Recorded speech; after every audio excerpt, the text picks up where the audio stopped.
చూడండి, దేవుని వాక్యంలోంచి కీర్తన 46 చూద్దాం. మొదటి మాట చదవండి. దేవుడు మనకు ఆశ్రయములు దుర్గమునై ఉన్నాడు. ఆపత్కాలములలో ఆయన నమ్మకమునకు తగిన సహాయకుడు.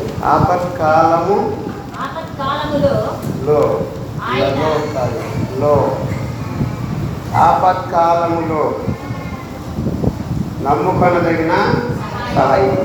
ఎవరికైనా ఆపత్కాలం వచ్చింది అని అంటే వారు నమ్ముకొనదగిన సహాయకులుగా ఉండొచ్చు, ఉండకపోవచ్చు. నేను చెప్పేది అడిగారు, మరొక వాక్యం వెళ్తాను. ఆపత్కాలంలో నమ్ముకొనదగిన సహాయకుడు. హల్లెలూయా. అంటే మనం నమ్ముకొనదగిన సహాయం చేసే నాదుడు అని అక్కడ లేఖనం బోధిస్తుంది. ఎప్పుడంటే in the day of trouble, ఆపత్కాలం వచ్చినప్పుడు, అనానుకూల సమయాలలో ద వెరీ ప్రెజెంట్ హెల్ప్ అంటాడు. The very present help. అక్కడ రెడీమేడ్ కేక్ లాగా, హాట్ కేక్ లాగా సహాయం అందుతుంది. అది అక్కడ దాని అర్థం. The very present help in the trouble. ఈ తెలుగులో ఆపత్కాలంలో నమ్ముకొనదగిన, ఇంగ్లీష్లో ఇంకా కొంచెం బాగున్నట్టుగా అనిపిస్తూ ఉంటుంది నాకు. The very present help in trouble. అపాయం వచ్చినప్పుడు వెంటనే ఇమీడియట్గా సహాయం దొరుకుతుంది ఆయన నమ్ముకుంటే. హల్లెలూయా. ఒక ఆయన నిన్న కాక మొన్న ఒక బర్త్డే మీటింగ్ ఇలాగ పిలిస్తే వెళ్ళా. ఆయన సాటర్డేనే పిలిచాడు. సరిగ్గా శనివారం పిలిచాడు, రాత్రి బర్త్డే కోవటం. ప్రసంగం నేనే 15 నిమిషాలు. నేను అడగలేదండి, పాస్టర్ గారిని అడిగాను ఎప్పుడు వరకు చెప్పమంటారని. ఆయన అడిగితే 15 నిమిషాలు అన్నాడు, అడగకుండా. 15 నిమిషాలు అయిపోయిన తర్వాత వచ్చి ఒక ఆయన 15 నిమిషాలు బర్త్డే మెసేజ్ ఇవ్వాలి, అది ఎక్కువ ఇవ్వడం మంచిది కాదు, నువ్వు 30 నిమిషాలు తీసుకున్నావు అన్నాడు. ముందు మాట ఏంటి? ప్రసంగం బాగుంది అన్నాడు, గ్రీటింగ్ బాగుంది, నాకు హ్యాపీగా ఫీల్ అవుతున్నది. ఈలోగా రెండోసారి ప్రసంగం బాగుంది, మూడోసారి బర్త్డే కోటాల్లో ఎక్కడైనా 15 నిమిషాలు దాటకూడదు తెలుసా నీకు? నువ్వు 30 నిమిషాలు తీసుకున్నావు. అంతకుముందు ఒక 5 నిమిషాల క్రితం వాళ్ళ ఆవిడొచ్చి కూర్చుని దేవుడు నాతో మాట్లాడాడండి, నన్ను తాకాడు, పరిశుద్ధాత్మ బలంగా నడిపించాడు మిమ్మల్ని, నేను తాకబడ్డాను, నేను ఫలానా వాళ్ళ చర్చికి వెళ్తాను అని ఒక పెద్ద సేవకుడి పేరు ఒకటి చెప్పింది.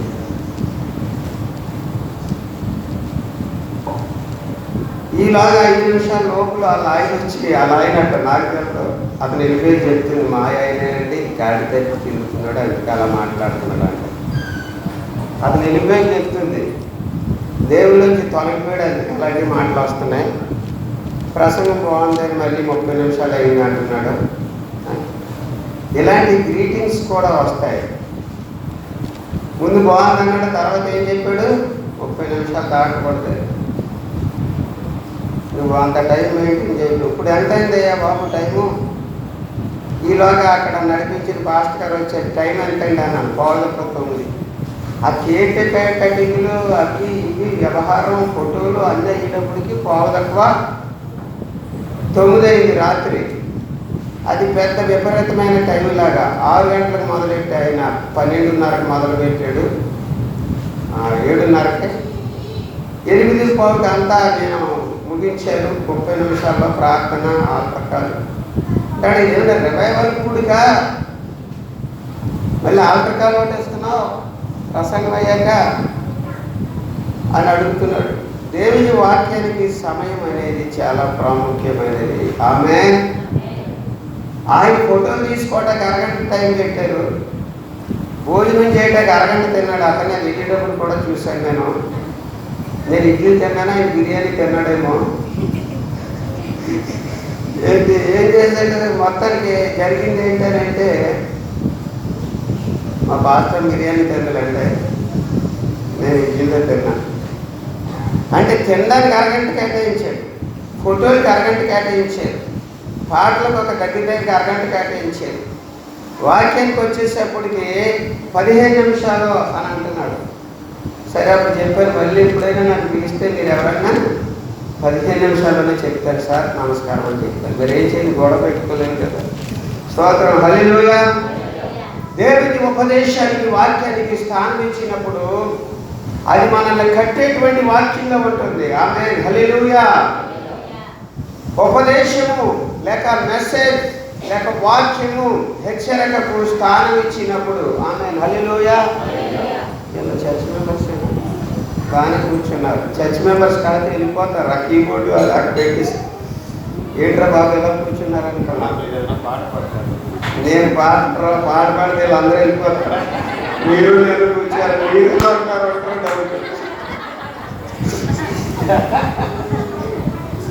ఒకసారి ఒక డయాసిస్ ఒక ఏరియా లూథరన్ సంఘాల బాప్టిస్ట్ సంఘాల ఇన్ఛార్జ్ ఒక ఆయన పిలిచారు. పిలవలేదు, పిలవని పేరంటానికి ఎవరో పిలిచారు వేరే వాళ్ళు. పిలిస్తే కూర్చుంటే వాళ్ళందరూ కలిపి పలానా ఆయన వచ్చాడండి, కొంచెం అవకాశం ఇవ్వండి అంటే పాపం ఆయన ఏదో అవకాశం ఇచ్చాడు. అంత అయిపోయిన తర్వాత ఆయన పక్కన తీసుకెళ్ళి మాట్లాడాడు, నేను ఇంకా ఫుల్ టైం మినిస్ట్రీలో లేను, ఎందుకు ఇలా చేస్తున్నావు అని ఏదో కొన్ని విషయాలు అడిగాడు. అంటే ఈ వేలు ఎందుకు వెళ్తున్నాను, మంచిది. అక్కడ ఒక ఆయన పాట కూడా అన్నాడు, ప్రసంగం కొంచెం నచ్చినట్టు ఉంది అతనికి. ఒకసారి తిడతారు ప్రసంగం, ఇదేం ప్రసంగం, నా ప్రసంగం మీ తిట్టులో ఎక్కువ, పొగుడులో తక్కువ, మీరేం చేస్తారో తర్వాత నాకు కొంచెం భలే ఉందంటారు. కొంచెం తగిలింది అనుకోండి, ధన్వరా బాబు వీడి ప్రసంగానికి నమస్కారం, వీడికి నమస్కారం అంటారు. ఆయన పాట పాడాలి ఇప్పుడు మధ్యలో, నాతో 11 మంది వచ్చారు బాబు, ఆయనతో పాటు పాట పాడేస్తాను, వాళ్ళు ఎవరిని పాడతారు, నన్ను వదిలేనంటే వదలట్లే. అప్పుడు నేను వయసులో ఉన్నాను, ఆయనేమో కొంచెం పెద్ద అయినా. సరే పెద్ద అయినా వదులుతలేదని పాడితే ఒక పల్లవి పాడాను, ఆపేనంటే మాట్లాడలే, అంత బాగుంది. మా అన్నయ్య మా అక్క వారు పూర్వం ఒరే నమస్కారం ఆపే పాట గాడి వేసినట్టు ఉందండి, అది త్వరలో పడిపోయింది. నాకు పాటమే మానేశారు. ఎప్పుడైనా మధ్యలో ప్రేరేపణ వస్తే ఒక అలాగ కోరస్ అయితే మా వాళ్ళు అందుకుంటారు, వెంటనే యెహోవా అనగానే వాళ్ళు అందుకుంటారు. కనుక దేవుని పిల్లలారా, మరి పాట పాడతారేమో వాళ్ళు కూర్చున్నారు అంటున్నారా, పాస్ట్ గారి మధ్య దొరుకుతుందేమో నాకు తెలియదు. కానీ ఒకవేళ మధ్యలో పాడితే పాడతాను, పాడకుండా ముగిస్తాను, మీకు అదనమాట. సరే వాక్యానికి వెళ్దాం. 19వ కీర్తన, 19వ కీర్తన, కీర్తన 19 ఆఖరు వచనం చదువుతారా? కొంచెం గట్టిగా చదవండమ్మా తల్లి. రాష్ట్రం గారు అనుకుంటాను చదువు. నా అమ్మగారు చదువుతున్నారు కదా, నువ్వు అనుకుంటున్నా పెట్టమ్మా, మళ్ళీ చదువమ్మా. ఇంకో కొంచెం గట్టి చదవండి. యెహోవా నా ఆశ్రయ దుర్గమా. ఇంకా కొంచెం గట్టిగా వాయిస్ రాదంటారా కోపం వచ్చినప్పుడు కూడా? మైక్ ఇవ్వండి. నన్ను అన్నాడు కూడా, మీ కోపం ఎక్కువ అన్నాడు. అవునరా బాబు, నీకు లేదేంటి అని అడిగాడు. నీకు లేదా? మరి దేవుడికి ఏమన్నా కోపం అప్పుడప్పుడు అంత ఉంటుంది, ఆయన కోపం నిమిషం ఉంటుంది, ఆయన దయ ఆయుష్కాలం అంతా ఉంటుంది అన్న. చాలా మంది కోపం లేనట్టుగా కనపడుతూ ఉంటారు. మీరు కోపం లేని వాళ్ళు చేతులు ఎత్తండి. ఈ మాట చెప్పకుండా చెప్తే చేతులు ఎత్తుదురేమో. కోపం లేని వాళ్ళు, కోపం ఉన్నవాళ్ళు చేతులు ఎత్తండి. దేనికి చేతులు ఎత్తరమ్మా నాకు తెలియదు. కోపం ఉందంటే చేతులు ఎత్తట్లే, కోపం లేదంటే చేతులు ఎత్తట్లే. కోరికలు లేవు. ఇక్కడ ఉన్న అయ్యిలు కోపం ఉన్నదన్న చేతులు ఎత్తండి. నీకు నాకంటే ఎక్కువ కోపం కనపడుతుంది. అది అనలేదు, ఎక్కువ బాగా ఎక్కువ ఉంది. నీకు నా మీద దోష ఎక్కువ, కోపంలో మోతాదు ఎక్కువ ఉంది. ఆయన నాకు తెలియదులేండి, నేను చెప్తున్నా. ఆమె హల్లెలూయా. చేతులెత్తండి కోపం ఉందన్న వాళ్ళు. ఏమక్క కోపం లేదు, రాక వచ్చాను మళ్ళీ నన్ను కొట్టుకున్నాడు అనుకుంటావా? కోపం ఉందా లేదా? ఉంది. సరే, ప్రజల ముందు సాఫ్ట్గా కనపడతా ఉంటాం జనరల్గా కదా, కానీ లోన కోపం ఉంటుంది. స్త్రీలకు ఎక్కువ ఉంటుందా పురుషులకి ఎక్కువ ఉంటుందా మీరు చెప్పండి అన్న? ఎక్కువ మందిలో పురుషులకి ఎక్కువ ఉంటుందా స్త్రీలకు ఎక్కువ ఉంటుందా? చెప్పండి. మాటలు రావా? ఇళ్లలోనే మాట్లాడతారా? దీక్షలు ఎదిగిపోతాయి ఇళ్లలో. సరే, చెప్తున్నాను వినండి. 19వ అధ్యాయము 14వ వచనం చదవమ్మా. ఎవరు చదవండి? పాస్టర్. యెహోవా అయి తీసుకోరా తల్లి, నువ్వు పెద్ద సౌండ్గానే ఉంది, నాకంటే పెద్ద వాయిసే, అయినా పట్టుకో, మైక్ పట్టుకో. యెహోవా ఇక్కడ ఒకటే అంటున్నాడు, ఆశ్రయ దుర్గమా, నేను ఆశ్రయించిన దుర్గము అంటున్నాడు. రెండవది నా విమోచకుడా అంటున్నాడు. ఆ తర్వాత అంటున్నాడు తన గురించి చెప్పు అంటున్నాడు. చదవమ్మా. నా నోటి మాటలను నా హృదయ ధ్యానమును నీ దృష్టికి అంగీకారములగును గాక. మాటల్లో మానవుని యొక్క పతనం ఎక్కువ ఉంటుంది. ఏం మాట్లాడుతున్నామో దాని గురించే ఆశీర్వాదమో శాపమో ఏదో వస్తుంది. లోడ లోడ లోడ లోడ లోడ లోడ మాట్లాడతారు కొందరు. కొందరు అత్మాట గొనుక్కుంటూ ఉంటారు. మూలుగా ఇంత సమస్య ఉందంటే ఇంత చేసి చూపించేస్తూ ఉంటారు. ఇక అత్మాన గొనుగుడే, మూలుగుడే, సలుగుడే ఈ కొంపల్లో ఆశీర్వాదములు. ఆ వ్యక్తిగత జీవితంలో దేవుని యొక్క ప్రశస్తమైన సన్నిధిని అనుభవించేటువంటి అనుభవం ఉండదు. మాటలు నాలుగు ఉందని బడ బడ బడ బడ బడ మాట్లాడుతూ ఉంటారు కొందరు. కొందరు అసలు ఏం మాట్లాడరు, దాబా దాబా అనిపిస్తూ ఉంటారు. ఈ ప్రమాణం మా పెట్టేలాగా మాట్లాడరు. చాలా కామ్ పోయింగ్ అని, కానీ లోన ఆలోచనలు విపరీతంగా ఉంటాయి. ఆయన ఏంటి తలదించుకుని వెళ్ళిపోతాడండి. ఎవరిని చూడటం, పక్కని కూడా చూడటం, పక్క నుంచి ఏం వెళ్ళిపోతున్నా చూడటాయిన తలదించుకునే ఉంటాడు బుద్ధిమంతుడు గోరేలాగా. కానీ లోన మాత్రం ఆశలు పెరిగిపోతూ ఉంటాయి, ఆలోచనలు పెరిగిపోతూ ఉంటాయి, కోరికలు అధికి మించిపోతూ ఉంటాయి. ఏంటో ఇది మొదలెట్టాడు, ఏదో ఉద్యోగ ప్రసంగం చేసిన బాగుండు, కోరికలు ఆశలు ఆలోచనలు మాట్లాడుతున్నాడు అనుకుంటున్నారు మీరు. నేను ఏదో ప్రసంగం చెప్తారనుకున్నాను. వచ్చే ముందు దేవుని ఆత్మ ప్రేరేపిస్తుంది, ఇదే చెప్పాను. ఆమె స్తోత్రం, హల్లెలూయా. వచ్చే ముందు 5 నిమిషాల ముందు ఇంకా చొక్కా కూడా వేసుకోలే. స్తోత్రం, హల్లెలూయా. నేనేమో గంట వాక్యం చదివాను వచ్చాక, ఈ ఊరు వచ్చాక గంట, ఈ ఊరు వచ్చాక గంట వాకింగ్ చదివాను. పడుకోలే, నిద్రపోలే. ఇక ట్రైన్లో పడుకోలే కాసేపు. ఇవన్నీ చదివాక వచ్చేస్తుంటే ఈ వాక్యం ఊరికే పరిశుద్ధాత్మ దేవుడు ప్రేరేపిస్తున్నాడు. ఒకటి, ఆయన మనకి ఆశ్రయదుర్గమై ఉండాలి. ఎవరై ఉండాలి? ఎవరిని నమ్మినా ప్రయోజనం లేదు. ఎవరిని నమ్మినా మనిషే, man is man but God is God. చాలా కాలం క్రితం ఒక ఆయన అన్నాడు, అన్న మీతో నేను ఉంటాను కదా అన్నాడు. అప్పుడు వచ్చి బిలీవరే, మీతో పాటు నేను సేవలు కొనసాగుతాను, నేను అన్ని రకాలుగా మిమ్మల్ని ఆదుకుంటా, సపోర్ట్ చేస్తాను అన్నాడు. అతను చెప్పాడని నేను ఉద్యోగం మాత్రాలే, నా దేవుడు పిలిచాడని వచ్చాడు. అయితే దేవుడు ఎందుకు అతని మీద నాకు నమ్మిక కలిగించలేదు, అతని మాటను నమ్మనివ్వలే. అతను పోతాడని నాకు తెలియదు. అన్నవాడు 2 నెలలు కూడా నా దగ్గర లేడు. అన్నవాడు ఎన్ని నెలలు? మనిషి మాటలో ఉంటుంది, మనిషి మాటలో స్థిరత్వం ఉండదు, మనిషి మాటకు కట్టుబడి ఉండడు, మనిషి వాగ్దానం చేసి తప్పిపోతాడు. దేవుడు ఆయన నమ్మదగిన దేవుడిగా చివరి వరకు నడిపిస్తాడు. హల్లెలూయా. ఎంతవరకు? చివరి వరకు. పెళ్లి ప్రమాణాలు చేస్తాడు. కలిమి అయినను, లేమికైనను, వ్యాధి ఎందునో, గాథ ఎందునో, ఇతన్ని ప్రేమించుదువా, హత్తుకుని ముందువా, లేక ఈమెను సంరక్షించుదువా అంటే అవును సంరక్షించుదును. ఒక పెళ్లి ప్రసంగానికి వెళ్ళారు తూర్పుగోదావరి జిల్లా. ఆయన 400, 500 పెళ్లి చేశాడట. ఆయన పెళ్లి చేస్తున్నాడు. నేను ప్రసంగికుని, ఆయన పెళ్లి. ఆయన అడుగుతున్నాడు, ప్రమాణాల గురించి అడుగుతున్నాడు.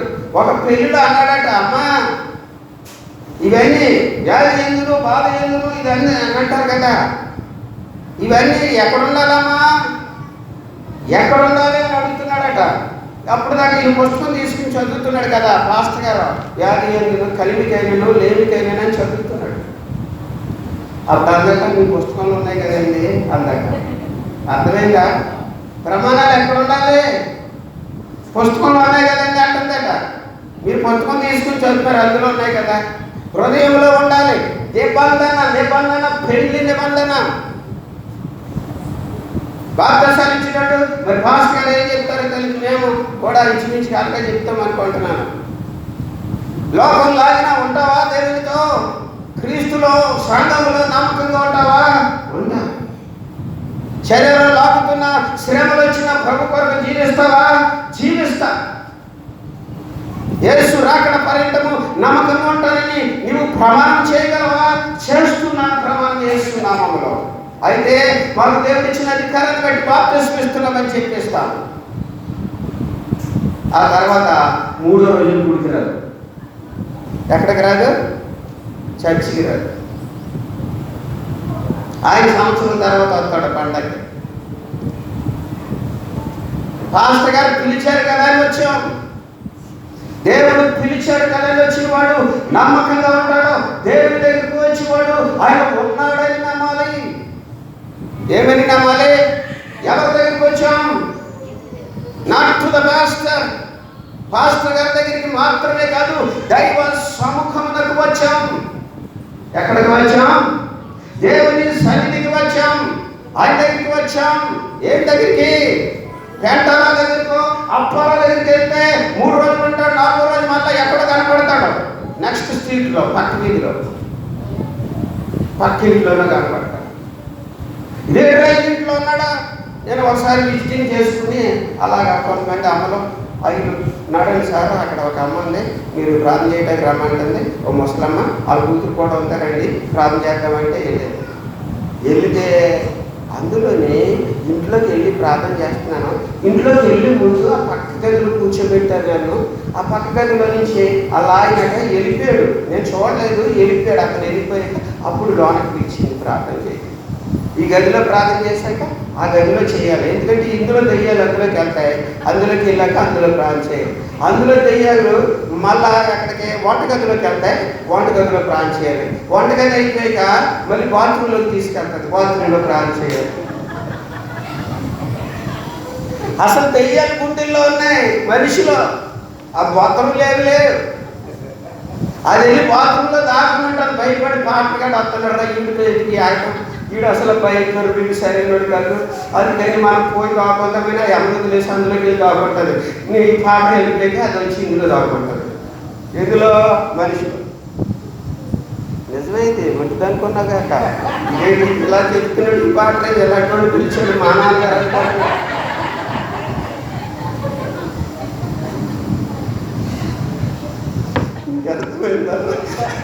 అక్కడ దాక్కుంటాం కాదు. ఇది దగ్గర ప్రాధాన్యత పోయి బెడ్రూమ్కి వెళ్తాం. బెడ్రూమ్లో చేస్తే అక్కడ వంటగది కానీ చేస్తే ఇంకా దాని దిక్కు ఎక్కడ ఉంది? బాత్రూమ్లో బెడ్రూమ్.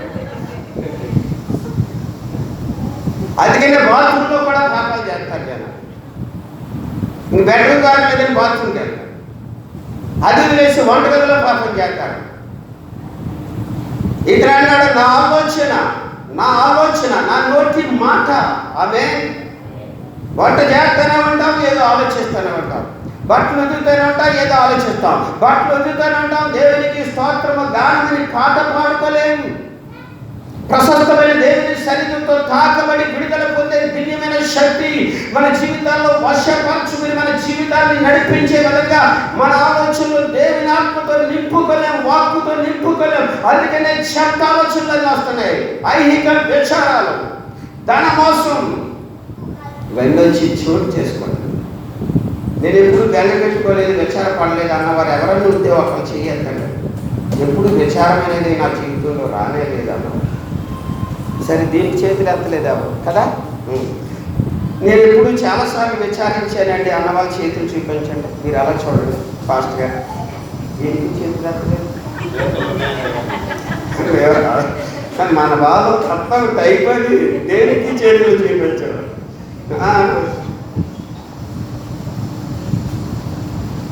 నేను ఎప్పుడు విచారించలేదు అన్నవాళ్ళ చేతులు చూపించండి. నేను 3 సార్లు విచారించాను అనేక విషయాలలో అన్నవాళ్ళ చేతులు చూపించండి. అంటే నా భాష అర్థమవుతుందని నేను ఎక్కడో తూర్పు నుంచి వచ్చాను. మీరు గుంటూరు వాస్తవ్యులు, జిల్లా వాస్తవ్యులు. నాకు ఎక్కడో అనాగరిక ప్రాంతంలో నుంచి, అది విశాఖపట్నం అంటే ఆంధ్ర రాష్ట్రంలో మహానగరం, అది దాన్ని మించిన నగరమే లేదు ఆంధ్ర రాష్ట్రంలో. కానీ దానంత బ్యాక్వర్డ్ జోన్ కూడా లేదు. జిల్లా మొత్తంలో చూస్తే అది ట్రైబల్స్ ఎక్కువ ఉంటారు. జిల్లా మొత్తం ఓన్లీ సిటీ లిమిట్స్లో మాత్రం పెద్దది మహానగరం విజయవాడ. మన కార్పొరేషన్ ఎలక్షన్లో చూసారేమో, అక్కడ 63 కార్పొరేటర్స్ ఉంటే 64, అక్కడ 98 కార్పొరేటర్స్ ఉంటారు. అంటే అవుట్ కట్స్ ఇంక్లూడ్ చేశారు దాంట్లో. అంతే గ్రేటర్ విశాఖ.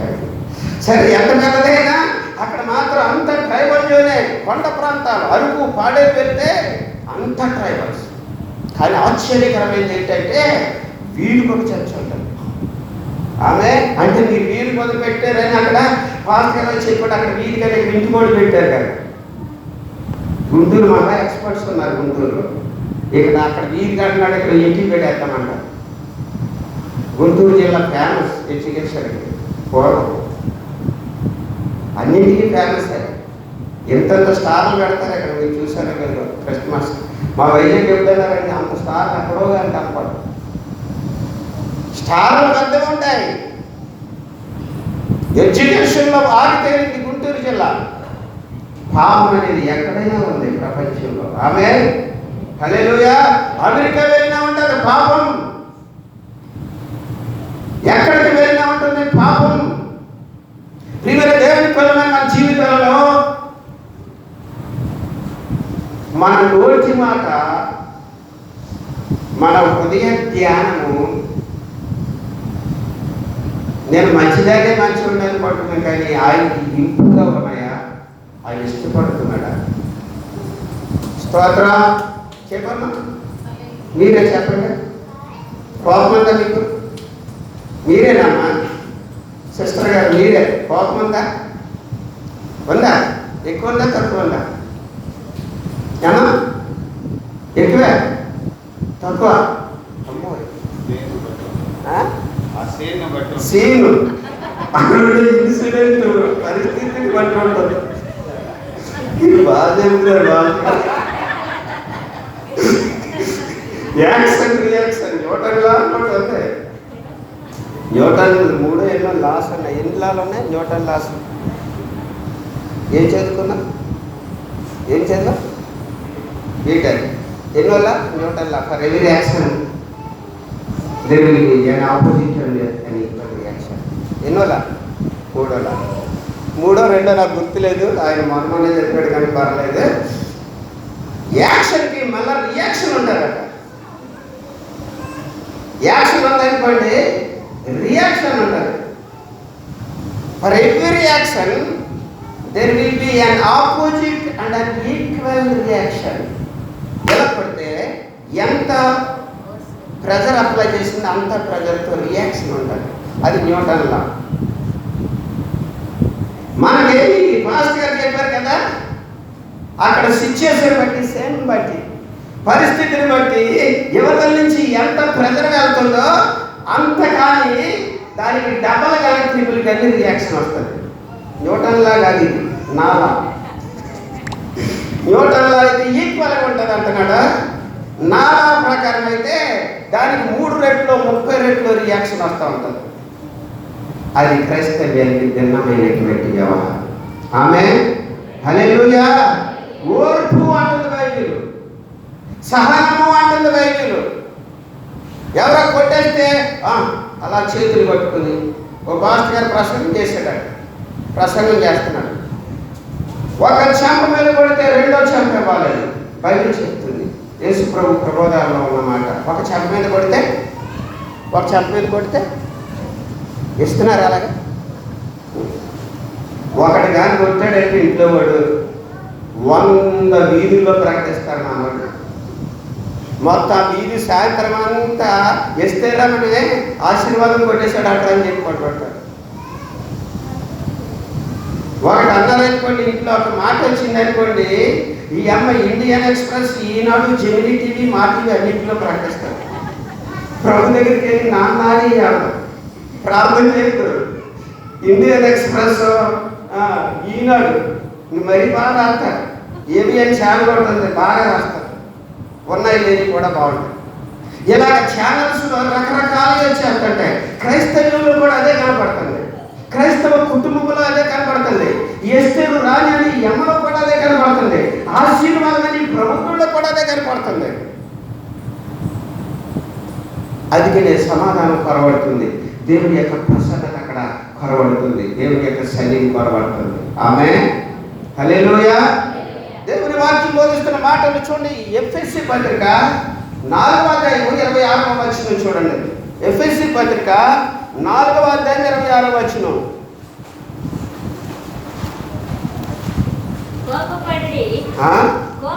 అంతే, మళ్ళీ చదువు, అదే చదువురా, మళ్ళా చదువు. మీరు చదవండి పాస్టర్ గారు. 4:26 చదువు బాబా. అందులో చదువు. నాకు పాఠం చెప్తున్నట్టు మొక్కగా చూసి కోపపడ్డాడు. చదవయ్యా బాబా అంటే కోపపడ్డాడు అంటున్నాడు. చూసి చెప్తున్నాడు. చూడాలి, బైబిల్ చదువుతారు లేదు, కోపపడ్డాడు అని చెప్తున్నాడు. ఆ మొక్కను చూసి అంటే నాకు లైసెన్స్ ఇస్తున్నట్టు కోపపడండి పాస్టర్ గారు, ఏం పర్లేదు చదువు నాన్న. చదువు. కోపపడుడి అంటే బైబిల్ అందరూ కోపపడండి అని చెప్పబడి ఉంది. ఇదే తీసుకుంటున్నాం. కోపపడుడి తర్వాత అంటే బైబిల్ చెప్తుంది. చదువమ్మా బాబు. కోపపడుడి, పడకుడు అంటున్నామా. కోపపడుడి కానీ పాపము చేయకుడి. ఆమేన్. ఎంతమంది కోపం చెప్పండి. ఇప్పుడు ఇద్దరు వాక్యానికి కొంచెం విధేయత చూపిన మహా ఎస్టేర్ రాణిలాగా ఉన్నారు. తల్లి విడుదల చేతులు. కోపపడుడి కానీ పాపము చేయకుడి. మీ కోపం ఎంతవరకు ఉండకూడదు అని అంటే సూర్యుడు అస్తమించే వరకు. రోజులు కోపాలు లోన దాచుకునేటువంటి ఆత్మ సంబంధమైన ఆత్మీయ జీవితంలో అపరాధంగా మిగిలిపోతుంది. రోజులు దెబ్బలాడుకుని అమ్మగారింటికి వెళ్ళిపోతాయి. ఈయన దెబ్బలాడేసి అక్కడికి వెళ్ళి బార్ షాప్లో కూర్చుంటాడు. ఈయన ఆ కంప్యూటర్ ఇంట్లో కూర్చుంటాడు. వీళ్ళిద్దరు వివాదాన్ని అంజులు తీర్చాలి. సంఘముల వివాదం వచ్చిన, ఆత్మీయ కుటుంబముల వివాదం వచ్చిన, అన్యుల దగ్గరికి, లోకానికి, వీధులకి బయటికి వెళ్ళడానికి వీల్లేదు. వీరెక్కి ఆడవాళ్ళుగా, వీరెక్కి మగవాళ్ళుగా, వీరెక్కి సంఘముగా ఉండడానికి వీళ్ళే. దేవుని నామములో ప్రభు పాదాల దగ్గర పరిష్కరించుకునే వ్యక్తులుగా ఉండాలని దేవుడు కోరుతూ ఉన్నాడు. హల్లెలూయా. ఉపవాస కూడికలో ప్రత్యేకమైన దినాన్న ఈ ప్రత్యేక ప్రార్థన కూడికలో మన జీవితాలు మరింత దేవునికి దగ్గరగా చేసుకోవడానికి, ఆత్మ సంబంధమైన వ్యక్తులుగా మనం మార్చబడటానికి, మనలో ఉన్న లోపాలు పులిపిండి చేతులు తొలగించుకుని ప్రశస్తమైన దేవుని ప్రేమతో నింపబడటానికి పరిశుద్ధాత్మ దేవుడు పరిచర్య చేయాలని ఆశిస్తూ ఉన్నాడు. హల్లెలూయా. అందరూ చెప్పండి. కోపపడి నువ్వు చదువునా, నువ్వు గట్టిగా చదువు. ఒక్కొక్క మాట చదువు. అందరూ చెప్పండి. కోపపడుడి గాని పాపము చేయకుడి. Cell phone ఎగరేసేస్తాను. నేను వేసుకోవడానికి ఉంటారు సెల్ ఫోన్. అది 30,000, 40,000, 20,000, 10,000. ఎందుకు మనకు ఫోన్లు, భోగవత ఫోన్లు? కవర్ మార్చడానికి ఆలోచిస్తున్నాను. నీకు వాక్యం చెప్తున్నాను కానీ నా కవర్ చూసారు ఎంత బాగుంటుందో. కొనలేక కాదు, నా దగ్గర కొన్ని వేల రూపాయలు ఉన్నాయి. ఇప్పుడు రెడీగా. కొనలేక కాదు,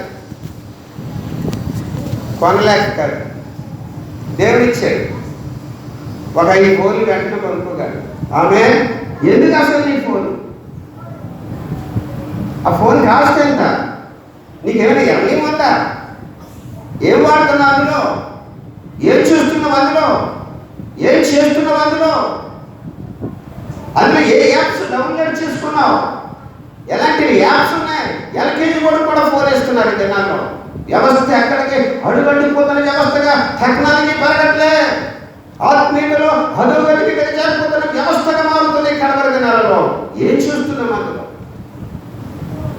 బైబిల్ దాటలేదు. ఇప్పుడు ఇందులో apps download, Bible app download చేసుకుని అందులో చూసేస్తున్నారు. చూడండి, మంచిదే. చదువుతున్నావా? బైబిల్ ఉందా? బైబిల్తో పాటు ఎన్ని యాప్స్ ఉన్నాయి అందులో?